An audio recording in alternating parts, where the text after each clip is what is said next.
Donc chapitre 15, probabilité dédié aux classes de 5e. Séance 2, situation d'équipe probabilité. Et donc là, on va finir de corriger les exercices. Donc exercice numéro 8. Hop, voilà. Alors, voici deux sacs. Chacun d'eux contient des jetons numérotés. Inès tire au hasard un jeton du sac 1 et Enzo tire au hasard un jeton du sac 2. A. Quelle est la probabilité pour chacun de tirer le jeton numéroté 1? Et qui d'Inès ou d'Enzo a le plus de chances de tirer ce jeton? Alors, je vous laisse une petite dizaine de minutes pour faire cet exercice. Correction. Alors, pour Inès, combien y a-t-il d'issues possibles? 4. Donc la situation est équiprobable, parce que il y a autant de chances d'obtenir chaque issue. Donc, la probabilité de l'événement A, obtenir 1, c'est P de A égale 1 quart. Une chance sur 4 d'obtenir 1. Et 1 quart, on peut l'écrire sous une forme décimale, c'est-à-dire 0,25.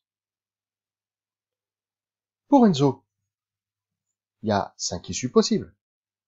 La situation est aussi équiprobable. On a autant de chances d'obtenir 1 que 4, que 5, et ainsi de suite. Donc la probabilité de l'événement B, obtenir 1, c'est P de B, est égal à une chance sur 5, un cinquième, que l'on peut écrire sous une forme décimale, 0,2. Ensuite, qui d'Inès ou d'Enzo a le plus de chances de tirer ce jeton?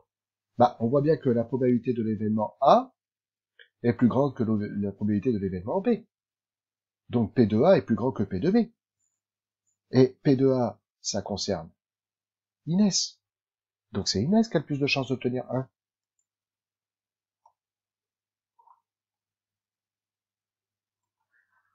Exercice numéro 9. Une urne opaque contient 7 boules, chacune d'elles porte une lettre du mot hamster. On tire au hasard une boule de l'urne et on note la lettre obtenue.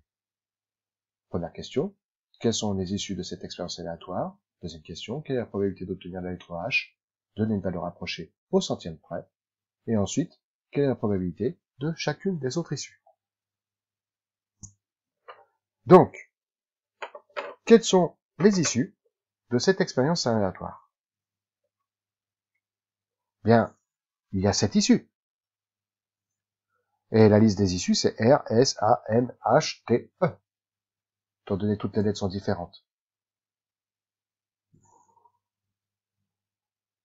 B, quelle est la probabilité d'obtenir la lettre H? Donner une valeur approchée au centième près.